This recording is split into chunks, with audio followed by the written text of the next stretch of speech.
Good night, everyone. I hope you had a peaceful day, and now it's time to relax. A little moment just for yourself.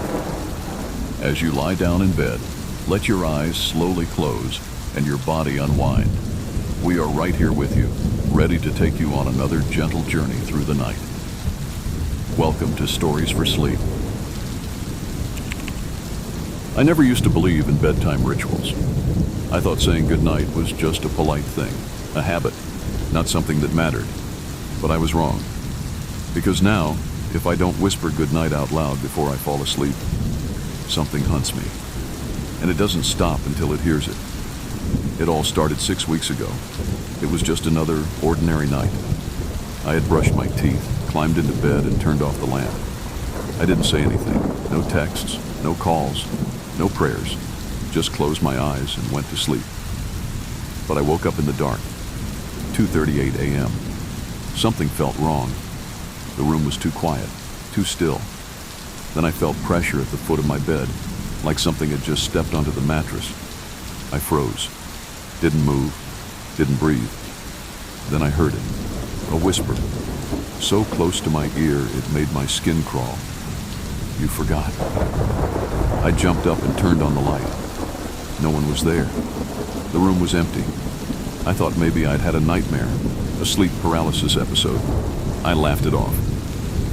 But the next night, it happened again, only worse. This time, I woke up to the sound of scratching, long, slow nails dragging across the wall above my headboard. Then something tapped on my forehead, light, like a finger. I opened my eyes, and for just a second, I saw it, a shape crouched on the ceiling, upside down. Its eyes were wide and white, and its mouth didn't move when I heard it whisper again, "You forgot to say goodnight." That night, I screamed, sprinted out of my room, slept on the floor of the living room with all the lights on. Nothing happened the rest of the night. The next evening, I didn't want to go back to bed, but I was exhausted. Just before I closed my eyes, without even thinking, I whispered, "Good night," and I slept peacefully. From then on, I whispered it every night, even if I was alone, even if I was dead tired, even if I was somewhere else. I whispered goodnight, not loudly, just enough that I could hear it, and nothing came. One night I was on a trip, staying at a friend's house. We'd been drinking, laughing, playing games. I passed out on the couch. No whisper, no routine. And at 2:38 a.m., I woke up. My heart was beating fast. The lights flickered. The air turned ice cold. And then, it crawled out from behind the couch. Tall, twisted, thin. Its hands scraped the floor. Its eyes glowed dull white. It didn't walk. It slithered like a shadow. It opened its mouth. No teeth, just darkness. And it shrieked, "You forgot me again." I couldn't move. I felt it grip my ankle, pull me halfway off the couch. Then I whispered, "Good night." Instantly, it let go, vanished. The room warmed again. Now I never forget, no matter where I am, even in public restrooms, even during flights. I whisper it, "Good night," because I've learned the rules. If I say it, I'm safe. If I forget, it comes, every single time.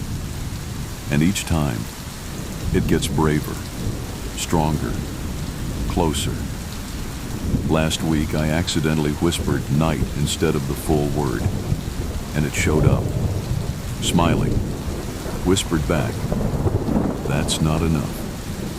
So here's my warning to you. If you ever start this ritual, if you ever feel something shift in your room at 2:38 a.m., if you ever hear the wall breathe, whisper it. Say it fully.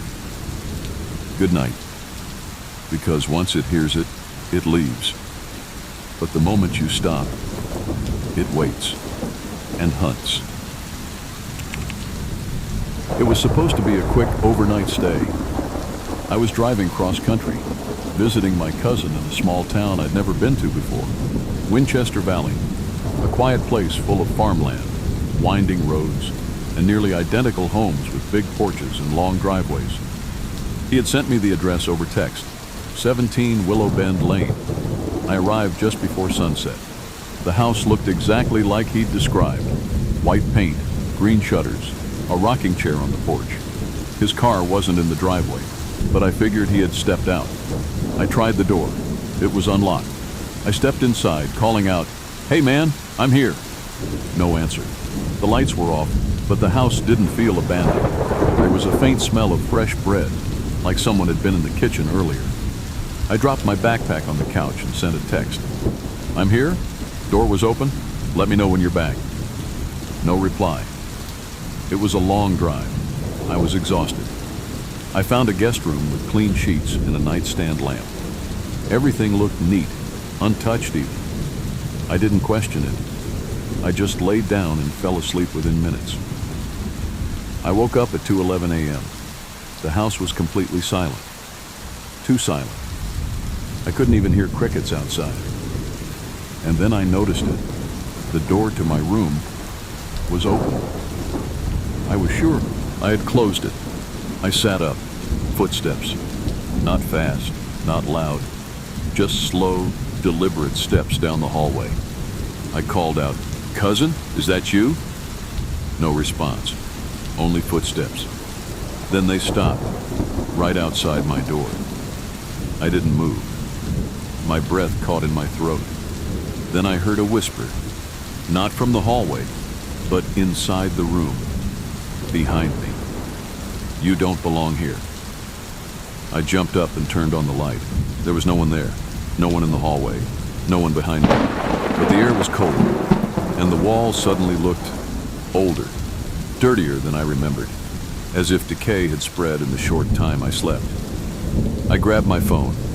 No signal, no Wi-Fi, just the clock, 2:13 a.m. I went to the front door, tried opening it, locked. I hadn't locked it. There was no key. Every window was stuck shut. The house had changed. I ran back to the bedroom. My backpack was gone. Only the bed remained. No sheets now. Just a mattress, covered in dust. And on the nightstand was a photograph, a black and white picture of me, sleeping, in this house. I screamed, threw the photo. It hit the floor, and a small piece of paper fluttered out. It read, "You slept where she died." I don't know who she is, but I kept hearing her that night. Sometimes a whisper in the walls, sometimes a cry from the attic. Once, I swear, I felt her breath on my neck. By sunrise, the house looked different again. New paint, curtains on the windows, no sign of decay. My bag was on the couch, and the door? Unlocked. I ran. When I finally reached my cousin at the real 17 Willow Bend Lane, one street over, he stared at me in shock. "You went into the old Marshall house?" I nodded, still shaking. His face turned pale. "Dude, that house has been abandoned for 30 years. A girl died in her sleep there. People say she wakes up when someone else sleeps in her room by mistake." I asked, "What happens to them?" He hesitated. "No one really knows. Most of them don't talk about it, but sometimes they change. Since then, I've never been the same. I hear her in every house I sleep in. Clocks stop at 2:11 a.m., doors open by themselves.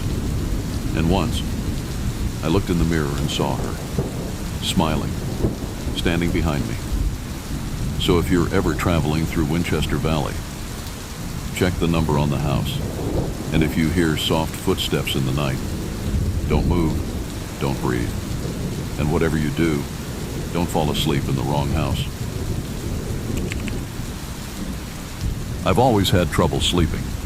The only thing that helps is music, soft, wordless sounds that drift me off at night. So I made a playlist called Sleep Now on my Spotify account. Gentle piano, ocean waves, ambient tones, my comfort zone. For over a year, I listened to it every single night. No ads, no interruptions, just peace. Until 3 weeks ago, when my sleep playlist changed. Not by me, and not in any normal way. It started with one new track I didn't recognize. Room 6, Static Lullaby. Weird title, but I assumed maybe I added it by mistake. The sound was strange, low static, like a broken radio mixed with faint breathing. It made me uncomfortable, but I was tired, so I let it play. I had a nightmare that night, a dark hallway, one flickering door at the end. Room 6. I woke up sweating. I deleted the track from the playlist. The next night, it was back. Same title, same creepy breathing. But now, it was track 2. I knew I didn't add it again. I changed my password, enabled two-factor authentication. Everything looked secure, so I tried removing the playlist and making a new one. I called it Sleep Safe, added only my original tracks. That night, at 12:03 a.m., a notification popped up on my phone. Now playing Room 6, Static Lullaby. But I never added it. I opened Spotify. It wasn't on my new playlist, but it was still playing, from somewhere. And worse, it didn't stop. I closed the app. Still playing. I restarted my phone. Still playing. I finally uninstalled Spotify. The sound vanished. But when I went to sleep that night, the song played inside my dream. I stood in the same hallway, same flickering light. But this time, the door to room 6 was open. A shadow stood inside. Tall, thin, head tilted slightly, as if listening. And behind it, the breathing. Exactly like the track. I ran. Woke up screaming. Now every night a new track appears, each with a name more disturbing than the last. She's already inside. Static doesn't sleep. Footsteps in reverb. Play me or I'll come. I tried creating a fresh Spotify account. The songs still find me. Sometimes they play even when my phone is off. One night I decided to record myself sleeping. At exactly 2:34 a.m., the audio changed. From soft breathing to a voice. A woman's whisper. Not singing, not words. Just mimicking my own breathing. Then a phrase repeated 3 times. Your playlist is mine now. I sent the recording to a sound engineer. He said there was something embedded below the track, a second layer. He enhanced it and sent me a file called layer 6666.wave. I played it once. It was filled with screaming, my voice, begging to wake up, but I don't remember recording it. The next morning, my sleep playlist name had changed. I didn't rename it. It now reads, Wake Me Up If You Can, and every track, named after different rooms. Room 1, Room 2, up to Room 6. The newest one, Room 7. Let me in. I stopped using music, started using sleep medication instead. But even when I wear earplugs, the tracks play in my head. They're in my dreams, in my mirror reflections. Once I saw the Spotify logo flash across my TV screen, even though it was off. Then a soft voice from behind me. Play me. I don't know what's controlling it. A spirit, a code, a voice that lives in sound. But I know this. Every time I skip a song, I lose time. Last week I skipped Room 5, Breathing from Under. When I woke up, my fingernails were muddy. My front door was wide open, and I was missing an hour. Now, I let the tracks play, all of them, because once I tried to mute the playlist. And the next day, I found a note under my pillow, written in red ink. We're not just in your playlist, we're in your memory now. So if you ever hear music playing at night that you didn't add, and it says Room 6, or you hear breathing where there should be silence, don't delete the track. Don't ignore it. Don't pretend it's a glitch, because if the playlist becomes hers, you won't wake up to silence. You'll wake up to her, singing right beside you. I was advised to keep a sleep journal after I started having vivid nightmares and random episodes of sleepwalking. My doctor told me it would help identify patterns, what I ate, when I slept, if anything triggered the dreams. It sounded simple enough, So I bought a notebook, a plain, spiral-bound thing. On the first page, I wrote in blue ink, Night 1. Slept at 10:45 p.m. Dreamed about falling into an ocean. Woke up at 3:11 a.m. Sweating. That was all. The next morning, I flipped to the new page to log my second night. But I stopped. Because someone had already written on the page, in the same notebook, same handwriting style, but not mine. It read, "You didn't fall, you were pushed." I stared at it for a long time. I lived alone. No one had access to the notebook. I thought maybe I was sleep writing. Is that a thing? Writing while asleep? My doctor said it could happen, but it was rare. He told me to keep logging just in case, so I did. But every night after that, the journal wrote back. Night 3, me, slept at 11 o'clock p.m. Dreamed of a hallway with flickering lights. Response, keep walking next time. There's someone waiting. Night 5, me, no dreams. Woke up with a nosebleed. Response, you were digging again. Stop digging. Night 7, me, saw a woman with no face. She whispered my name. Response, she's remembering you now. It wasn't just creepy. The entries knew things I hadn't written. One night I forgot to log anything. The next morning the page read, you still screamed. I heard you. Another night I wrote nothing about the dream, only the time I went to bed. But the journal said, why did you go back to the lake? He's still in the water. I tried burning the journal. I lit a match and dropped it on the cover. It caught fire, curled at the edges, then went out on its own. The paper was cold. I threw it in the trash. The next morning, it was back on my nightstand, open to a blank page, waiting. The entries became more urgent. One night, I had a dream that felt realer than anything before. I was in a dark house, walls covered in mirrors. Someone was pounding on the other side of every mirror, screaming, begging me to open them. When I woke up, my room was freezing. The journal was open. The page read, you left them behind. I started to believe the journal wasn't just reacting to my dreams. It was directing them, telling me where to go, what to do, who to find, like I was being pulled deeper every night into a place I couldn't escape. Then came night 20.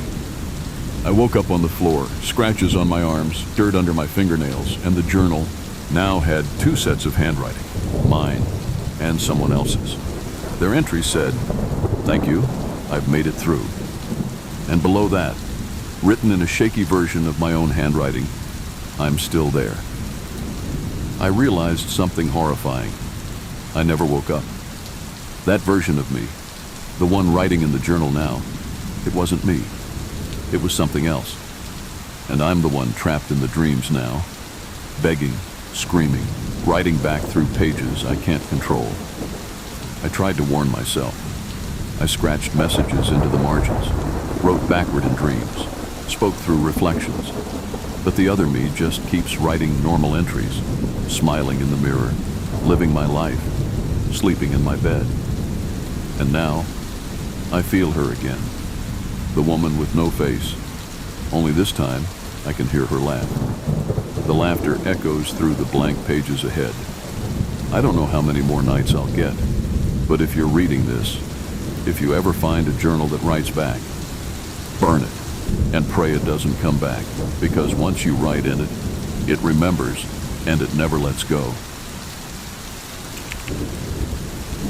It happened again last night. I woke up in bed, blanket pulled over me, pillow slightly askew, and my feet were muddy. Dark, wet earth caked between my toes, small leaves stuck to my soles, the smell of damp soil and cold wind, but the door was locked. My windows were closed. There were no signs that I'd left the house. This was the 4th time this month, and I live alone. The first time I laughed it off.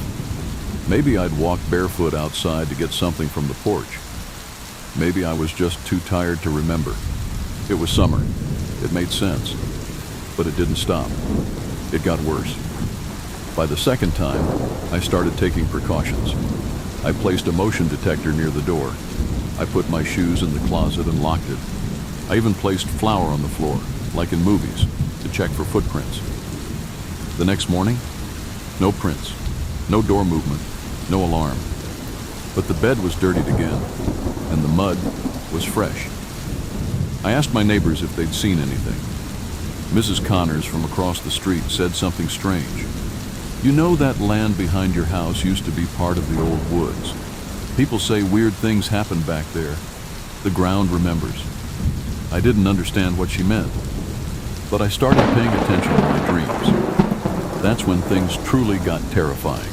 I started dreaming of a forest path, winding and wet, tall trees above, fog all around, and always I was walking, barefoot. Sometimes I'd follow a whisper. Other times it felt like something was pulling me by the chest. One night, I reached a clearing. There was a stone well in the center, old, cracked, covered in vines. As I leaned forward to look inside, I heard a voice from below. "Come back." I woke up that night with mud, not just on my feet, but up to my knees. I went to the doctor. Sleepwalking was the obvious diagnosis. They gave me pills, suggested therapy. I tried, really. But every time I took the pills, the dreams became more vivid. I started waking with scratches, tiny pebbles in my sheets. Once, even a fern leaf in my hair. And worse, footprints next to my bed. Not mine. I decided to record myself sleeping. I placed my phone on a tripod, pointing at the bed. I watched the footage the next day with shaking hands.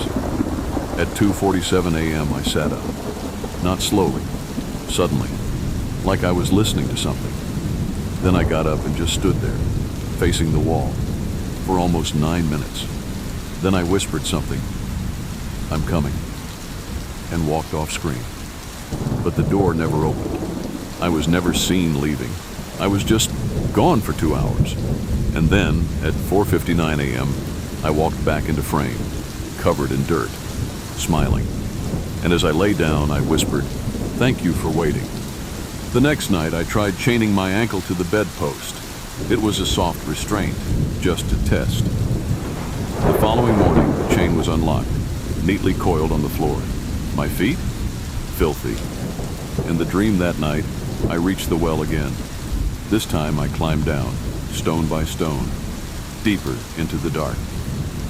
At the bottom, there was a girl, back turned, hair over her face, whispering. When I asked her name, she turned around and said, "You already know me. I've walked with you for years." I found an old photo in the attic last week. It was hidden in a box labeled "Previous Owner." In the photo was a young man standing outside the house. Next to him, the same girl from my dreams. On the back of the photo, in faded pencil, she never stopped walking the forest, even when we buried her. I dug through old town records, the woods behind my house. They used to be called Widow's Walk. A girl named Clara went missing there in 1923. Some say she was sleepwalking. Others say she followed a whisper. They never found her body, only muddy footprints leading away from her bedroom window. Now, it's every night. I wake with dirt in my nails, twigs in my sheets. Once, even a bird feather in my mouth. I stop trying to fight it. I just leave a towel by the bed. Now, but last night was different. I woke up with mud on my hands and a note on my pillow in old, cracked paper. "Thank you for showing me the way back. I'll let you rest now." I was relieved. Maybe it was over. But this morning, I found my shoes by the back door, soaked, and a second pair of footprints in the mud, not heading toward the forest, but toward my neighbor's house. So if you ever wake up with muddy feet, don't ignore it. Don't assume it's nothing. And whatever you do, don't follow the dream path to the well, because once she walks with you, she never walks alone again. It started when I was 12. The first time I remember waking up somewhere I didn't fall asleep.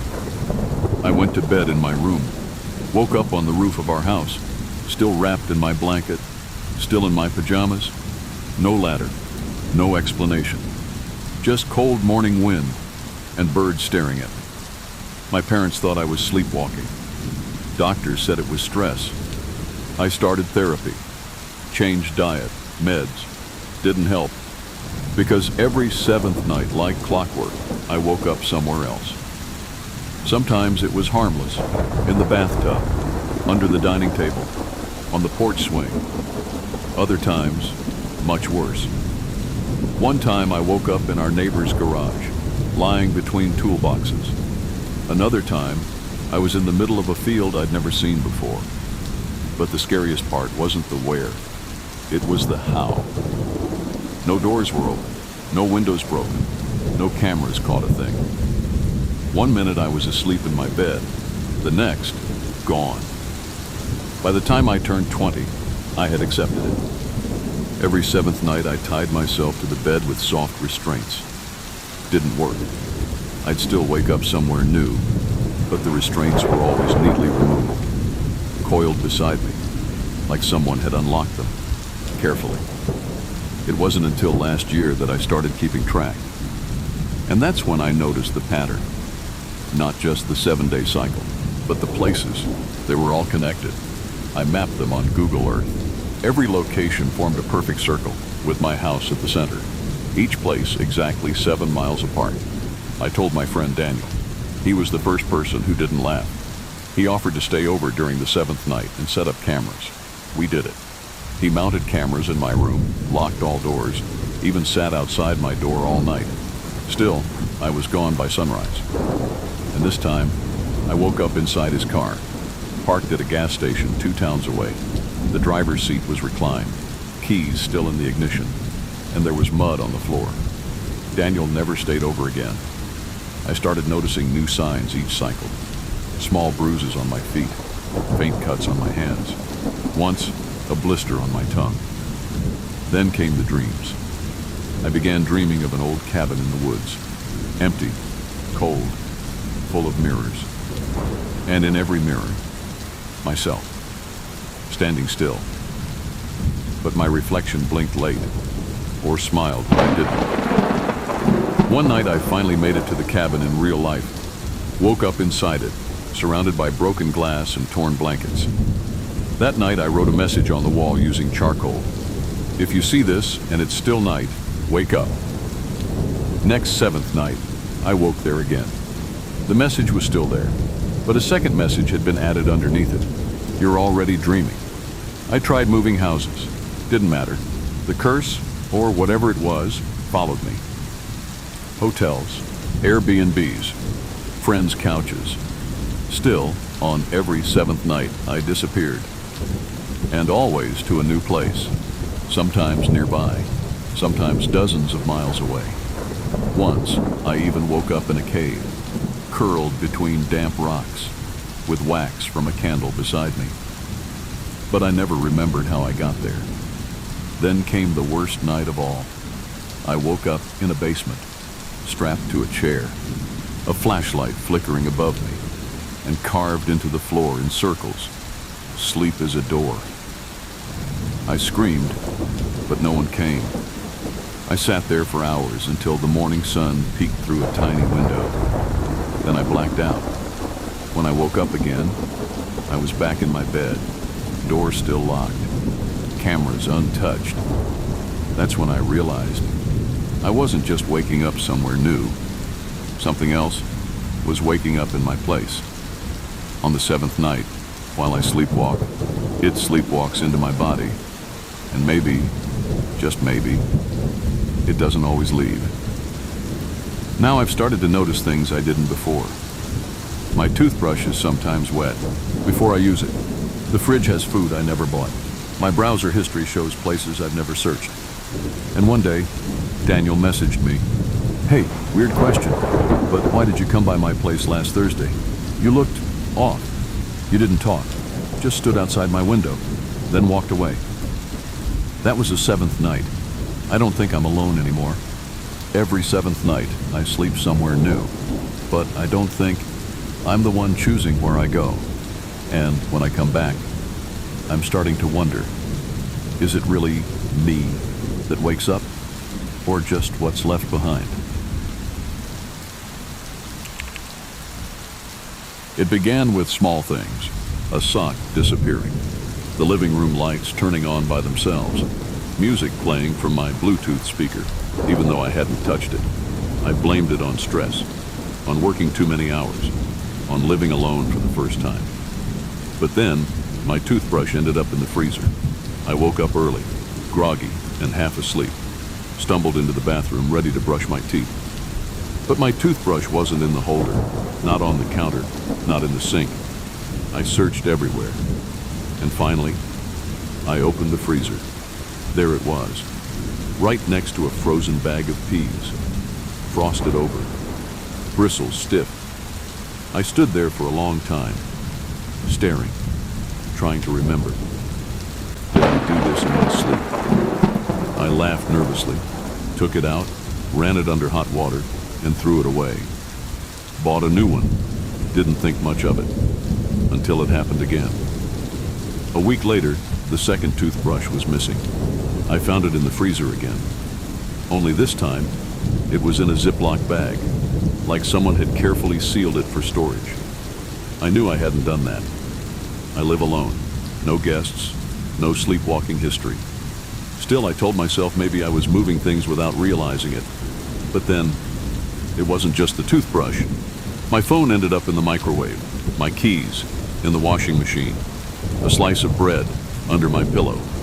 Each time I'd wake up not remembering how any of it happened, and every time it happened at night. I set up a camera in my kitchen, pointed it toward the freezer, just in case. That night I went to bed early, left the new toothbrush in the bathroom. Woke up the next morning. Toothbrush? Gone. I opened the freezer. There it was. Again. I checked the footage. My stomach dropped. At 2:41 a.m. the camera caught movement, but it wasn't me. It looked like me. Same pajamas, same posture. But the face was wrong. Too still, too calm, eyes wide open, like I wasn't walking, but being puppeteered. The video showed me walking into the kitchen, opening the drawer, taking the toothbrush, then pausing, looking directly into the camera. No blink, no expression, then placing the toothbrush gently into the freezer. I was frozen in place as I watched it. That wasn't sleepwalking. That was something else. I called a friend, Lisa, told her what happened. She stayed the night the following weekend. We both went to sleep in separate rooms. In the morning, she looked pale. "You were standing in my doorway," she whispered. "You didn't say anything, just stared. I called your name. You walked away." I hadn't left my room, but the new toothbrush? Gone again. Back in the freezer. This time it was wet, like it had been used before being frozen. Lisa didn't stay again. I tried sleeping with the lights on. I tried locking myself in, but the locks were undone every morning. Lights turned off. Toothbrush always moved. Then came the worst night. I dreamed of a man made of frost standing in my hallway. His fingers, long, skinned, blue, and cracked. He opened the freezer with a smile and whispered, "Cold keeps memory fresh." When I woke up, the freezer was wide open. And not just the toothbrush inside now, but a journal. A journal I didn't remember writing. Page after page of notes. Keep freezing the mouth. Don't let the voice come out. I went to a sleep clinic. They ran tests, EEGs, scans, all normal. But the sleep technician pulled me aside afterward. "Your brainwaves show an odd spike at exactly 2:41 a.m., like you go somewhere else for a few minutes." "Somewhere else?" He nodded. "Like your consciousness disconnects, and something else steps in." Now I've started locking the freezer. Still, every 2:41 a.m., I hear it click open, no matter the lock. And worse, the toothbrush is no longer mine. It's old, brown, cracked, too small, a child's toothbrush, not one I've ever owned. Last night, I dreamed of a freezer in a basement. A small boy crying beside it, blood in his mouth, and a voice from inside the freezer whispering, "We remember you." This morning, the mirror had a message in toothpaste. Put it back. I wiped it clean. And now I sit here writing this. Because tonight is 2:41 a.m. and the freezer is humming again, louder than usual, like something's inside, waiting to come out.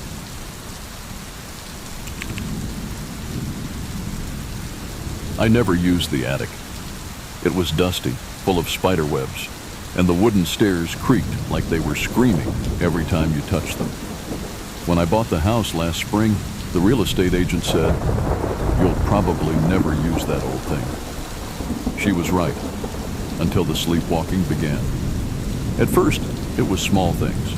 I'd wake up with my feet dirty, or find the fridge door slightly open. Once I woke up with my phone in the bathroom sink. My doctor said it was stress. New home, new environment. Maybe you're just adjusting. So I didn't worry too much. Until I started waking up at the attic door. The first time, I was standing in front of it, barefoot, shivering. The attic door was cracked open. Just an inch. Enough to see darkness. Enough to feel watched. I ran back to bed and locked my bedroom door. The next morning, the attic door was wide open. I didn't go inside, not that day, but I felt it watching me now. The house felt different, like there was something upstairs that hadn't been there before. I set up a baby monitor outside the attic door, not to catch ghosts, just to calm my nerves. That night, I reviewed the footage. At 3:14 a.m., I walked out of my room, not fast, not slow. Almost like I was following a sound. I stood in front of the attic. Then I said something. "I'm coming," and opened the door. I don't remember any of it, but the next morning the attic door was open again. Just like in the video, a cold breeze drifted down the stairs, and something smelled like flowers.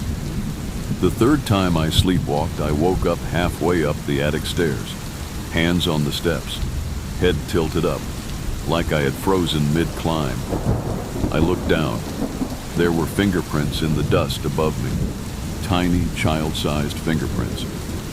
I told my friend Kyle about it. He came over that weekend to help me check the attic. We found an old wooden chest in the corner. Inside were dolls, all with their faces scratched out. And at the bottom, a letter, yellow and soft from age.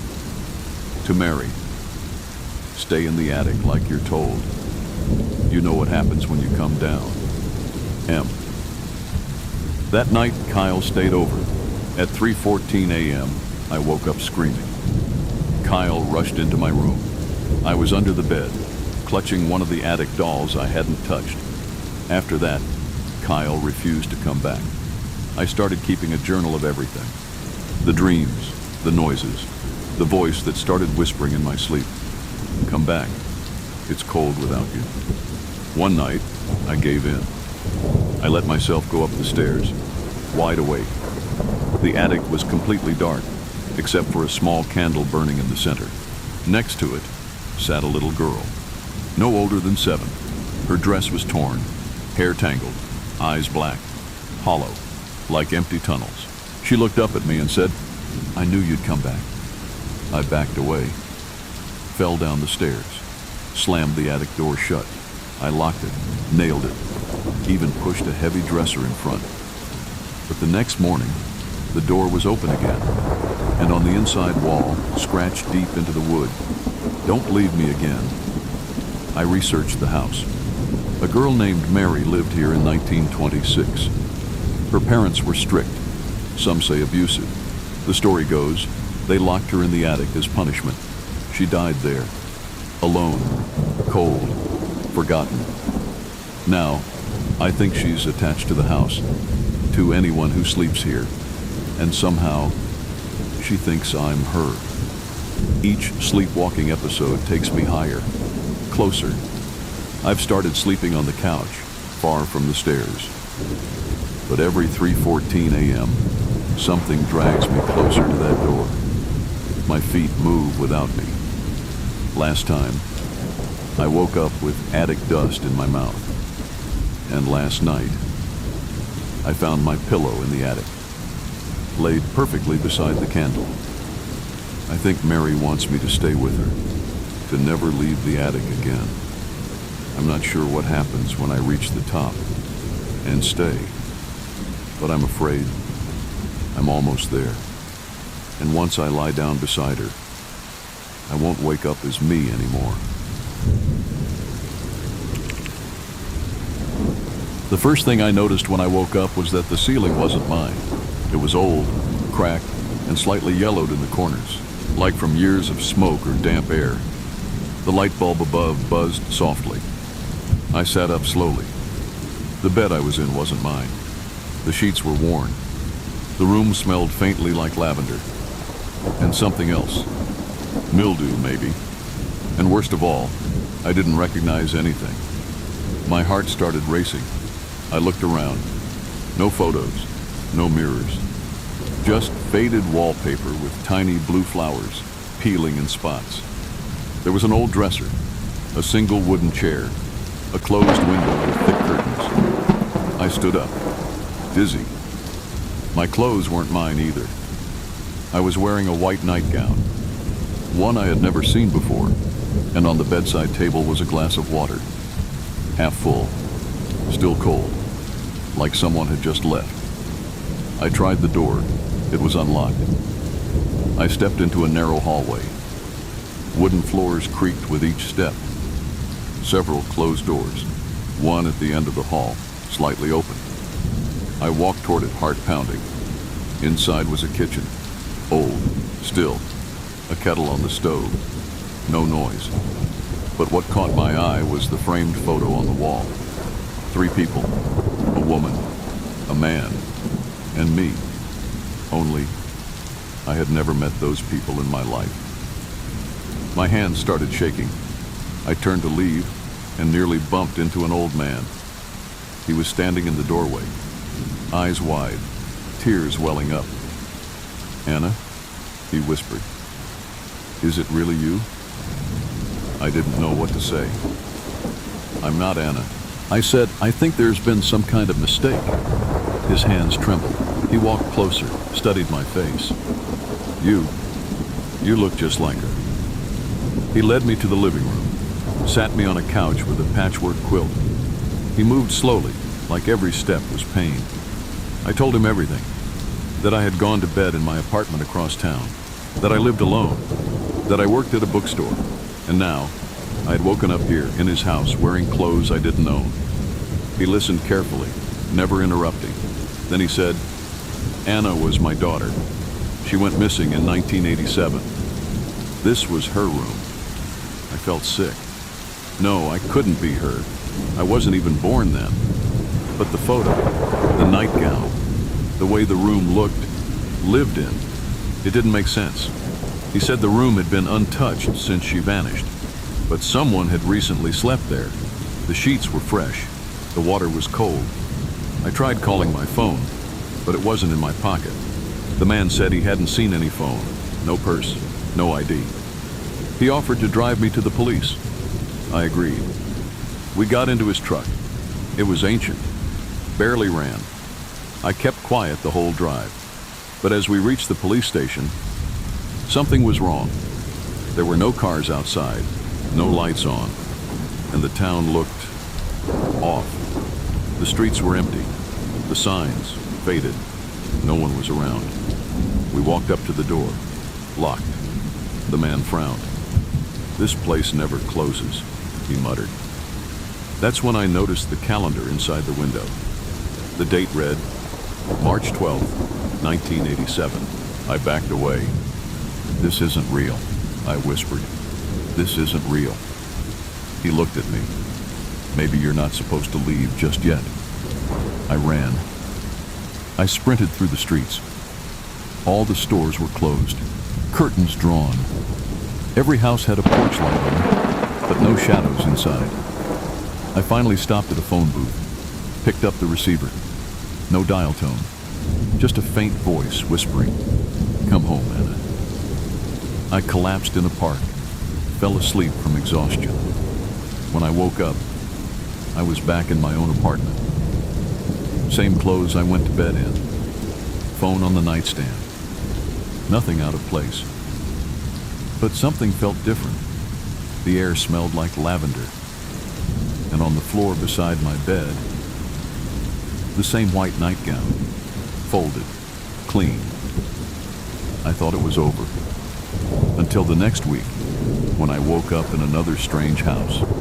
Different room, different city. Another old man crying. Another calendar from decades ago. It's been 4 times now. Every time, the house is from the past. And each time, someone believes I'm someone they lost. I don't know how or why it's happening.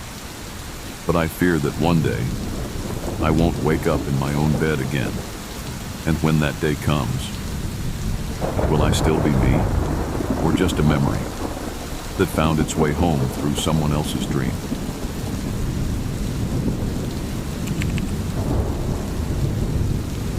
It sounds strange, I know, but I have to sleep on my left side every night.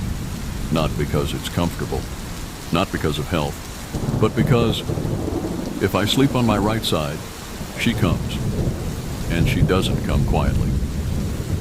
I first noticed it 2 years ago, after moving into a small 1-bedroom apartment just outside Boise, Idaho. It was peaceful, affordable, and near my new job. I was happy. Life felt normal again, until the dream started. It began subtly. Every time I accidentally rolled onto my right side while sleeping, I'd wake up in a cold sweat. At 3:11 a.m., the dreams were always the same. I'd see a woman in the corner of the room, long black hair, pale face, head tilted unnaturally.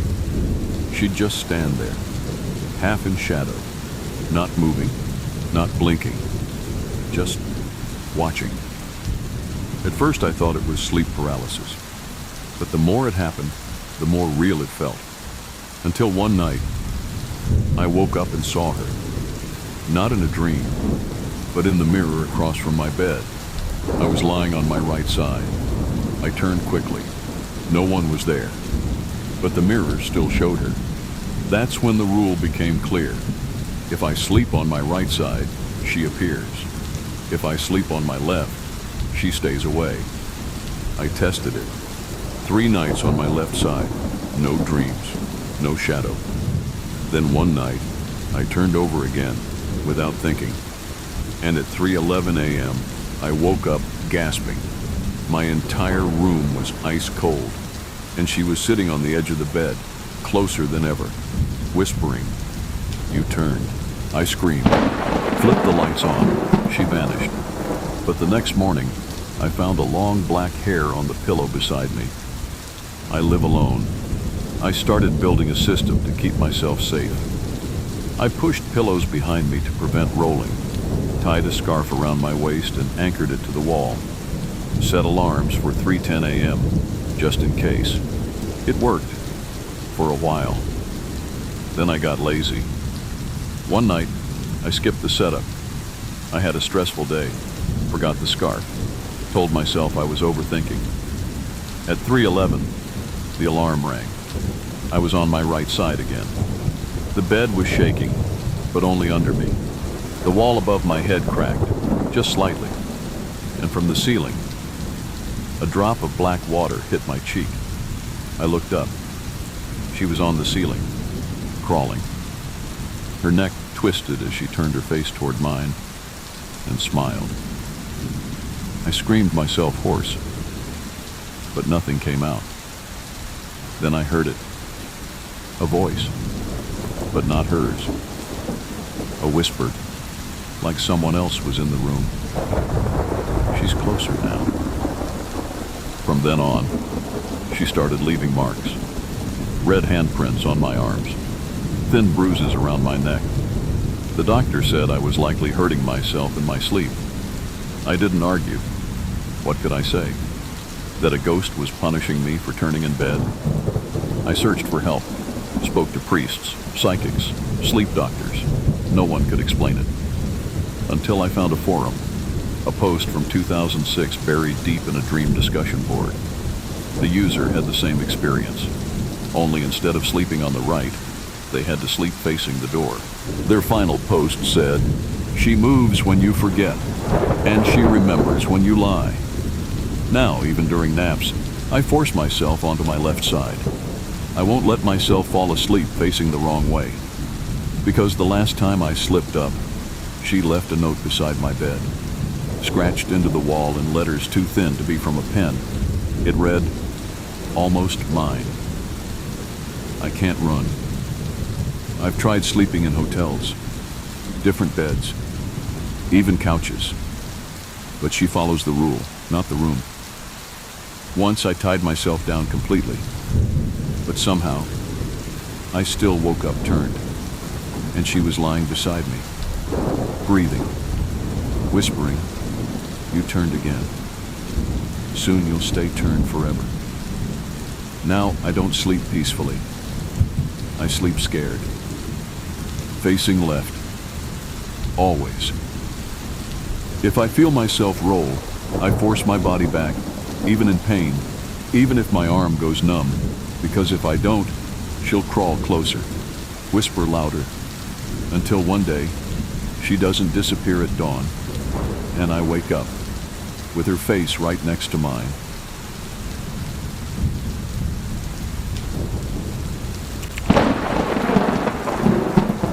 This story may sound strange, even silly at first, but I swear to you this is all true.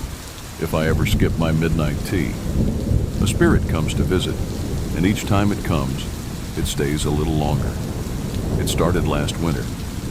I had just moved into an old cottage in the English countryside, inherited from my grandmother.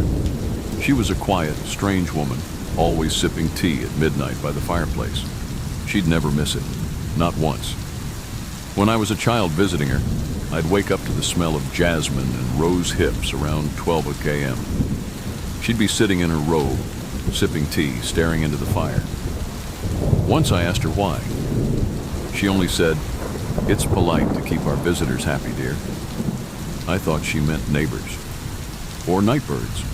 I was wrong. After her passing, I moved into the house. It was beautiful, but cold, like something had been holding its breath. There were many of her old things left untouched: an iron teapot, old tea leaves in labeled jars, even a brass bell next to her cup. And on the kitchen wall, in her handwriting, was a short note: "Midnight, 1 cup, 1 soul, do not forget."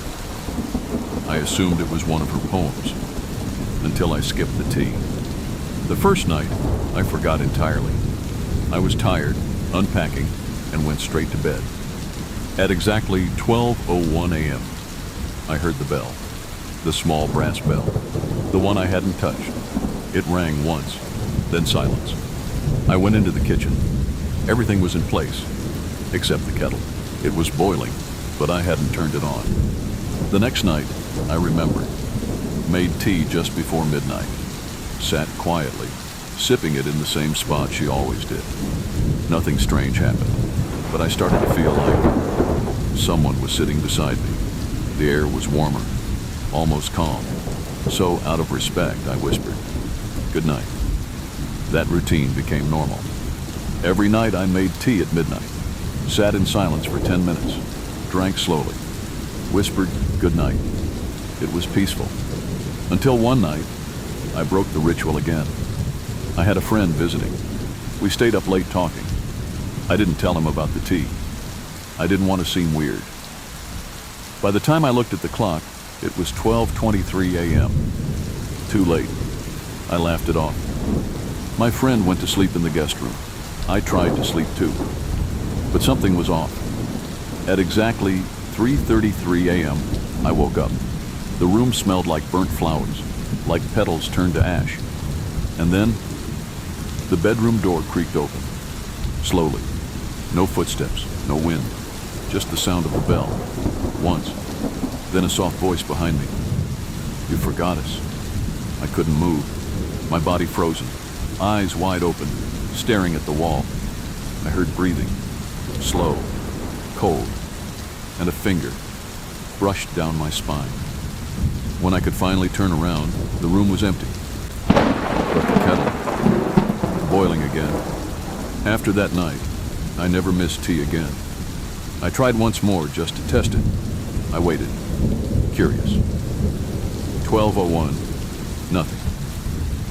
12:15, nothing. 3:33 a.m. I woke up to find a wet teacup beside my bed, and written in the steam on my window were the words, "Too late to be polite." I searched the house for answers, found one of her old journals. One entry stood out. It read, "There are spirits who remember the warmth of tea, the kindness of a cup shared. But if the cup is forgotten, they come to drink your memory instead. Now I know the truth. The tea is not for me. It never was. It's for them. Whoever, whatever they are. Polite spirits, maybe, but only as long as they're fed. Every night I still sit at the fire. Same seat, same tea. Sometimes I hear a sigh. Sometimes I see steam rise from the empty cup across from me. One time I looked up too quickly, saw the outline of a woman, thin, hollow eyes, smiling politely. She nodded once, then vanished with the scent of jasmine. So please, if you ever inherit an old house, and you find a teapot that boils itself, a bell that rings once, and a cup left untouched at midnight, make the tea. Sit down, pour 2 cups, and always say good night.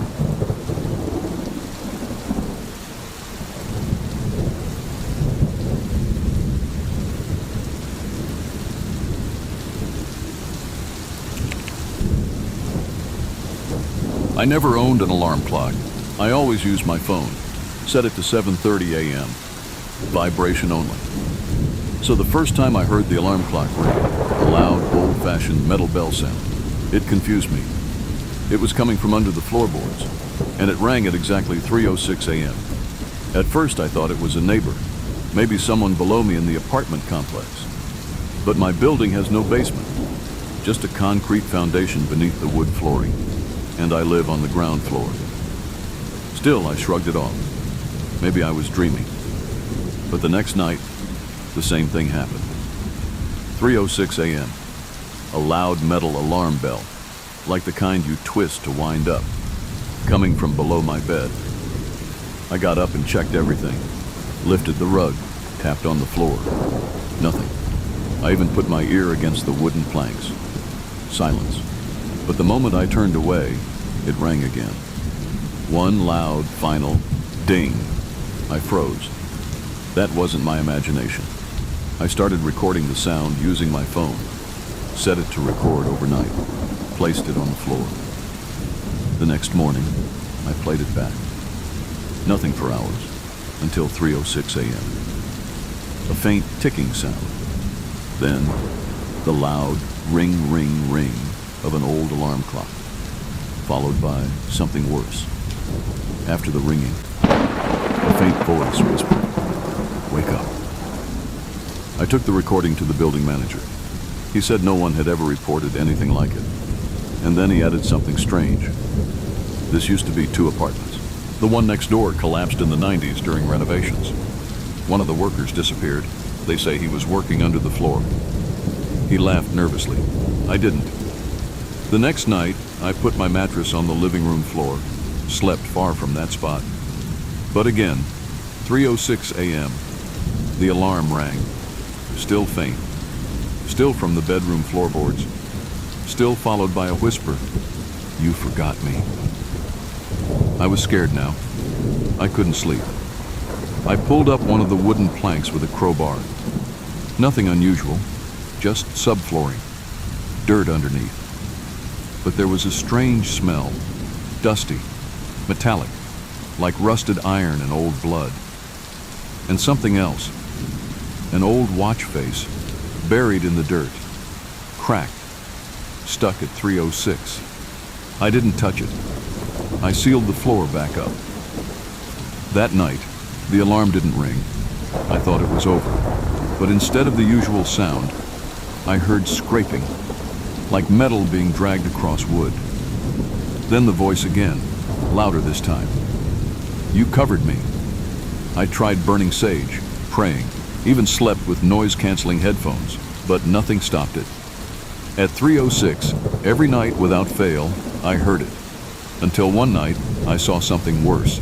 I woke up at 3:05, 1 minute before it started. The room was quiet, still. Then I saw the floor bulge, just slightly, like something was pushing from underneath. I held my breath. The wood split slightly. Dust poured out, and I saw a hand, pale, thin, with a cracked watch around the wrist. The alarm rang from the floor, louder than ever. The voice screamed, "I'm still here!" I ran out of the apartment and didn't come back until daylight. I called a team to investigate. They found bones, deep below the subflooring, in a pocket of dirt that wasn't supposed to be there. One skeleton, still wearing a rusted work belt and clutching a broken alarm clock. The coroner said the remains were at least 30 years old. The body had never been found until now. I moved out, but sometimes, when I wake up at night in my new place, I hear a faint tick, tick, tick. And once, just once, I woke at exactly 3:06 a.m. to the sound of a familiar alarm bell, far away, but getting closer. So now, I never sleep through the night, because something was trapped for decades. And now that it's awake, it might never stop ringing.